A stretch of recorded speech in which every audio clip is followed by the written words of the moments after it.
মানুষ কখনো ইচ্ছে করে বদলায় না, মানুষ বদলায় মানুষের অবহেলায় ও কিছু সময় মানুষকে বদলে যেতে বাধ্য করে।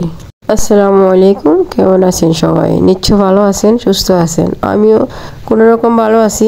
তারপর আল্লাহ আমাদেরকে যতটুকু ভালো রেখেছেন তার জন্য আলহামদুলিল্লাহ। যাই হোক, আমি এখন দুপুরে রান্না করতে চলে আসলাম। রান্না করব, কি রান্না করব সব আপনাদেরকে দেখাবো ভিডিওতে। আমাদের সকালে বাজার থেকে কিছু মাছ আনছিল, অনেক তাজা তাজা মাছ, এরপরে মুরগিও আনছিল। আমি এখন মাছ ও মুরগিগুলোকে সব গুছিয়ে রাখবো, ফ্রিজে রাখবো, কিছু আর কিছু রান্না করবো, তার জন্য সব গুছিয়ে রেখেছি। এরপর আমি একটা লাউ কেটে নিয়েছি, লাউটাকে রান্না করব আজকে, ডাল দিয়ে রান্না করব।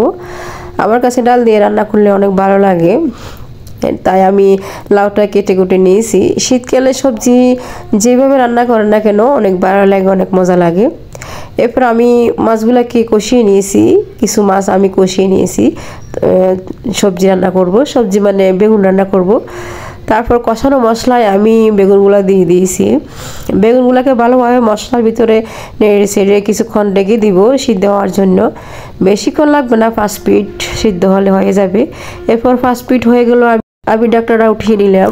এরপর প্রায় সিদ্ধ হয়ে গেছে। এরপর নেড়ে ছেড়ে এখন আমি দিয়ে দিব পরিমাণ মতো পানি দিয়ে এগুলোকে আবার ভালোভাবে নেড়ে ছেড়ে তারপর মাছগুলি দিয়ে দিব। যে কষানো মাছ ছিল ওই মাছগুলো আমি কষিয়ে নিয়ে এক সাইডে রেখে দিয়েছিলাম। এখন সবজির উপরে মাছগুলো দিয়ে দিয়েছি।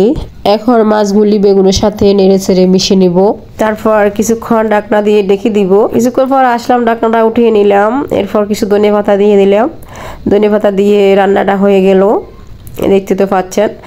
বেগুন রান্না করতে অত বেশি সময় লাগে না, তাড়াতাড়ি হয়ে যায়। এরপর আমি লাউয়ের কিছু খোসা নিয়েছিলাম, খোসাগুলোকে আমি আলু দিয়ে ভাজি করতেছি। আমার কাছে এভাবে ভাজি করলে ভালো লাগে, কারণ এখন তো সবজির অনেক দাম, তাই খোসাটা আমি ফেলি নাই। আমি লাউয়ের খোসাটা বেজে নিয়েছি। লাউটা অনেক কচি ছিল তাই খোসা নিয়েছি, খোসাগুলো নরম নরম ছিল, তাই এভাবে ভাজি করে নিলে আমার কাছে অনেক ভালো লাগে। এরপর আমি চলে আসলাম ডাল দিয়ে লাউ রান্না করব।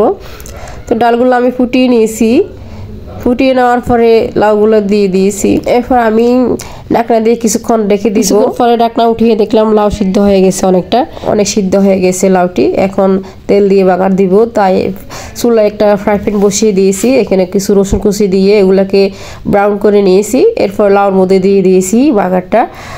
আমার কাছে এভাবে বাগার দিলে ডালের মধ্যে হয়তো লাউর মধ্যে অনেক ভালো লাগে। আপনাদের কাছে কেমন লাগে কমেন্ট করে জানাবেন অবশ্যই।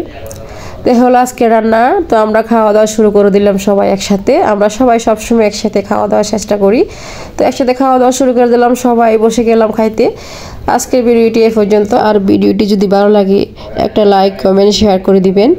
ভালো থাকবেন সবাই, আর আমার জন্য একটু দোয়া করবেন। আল্লাহ হাফিজ।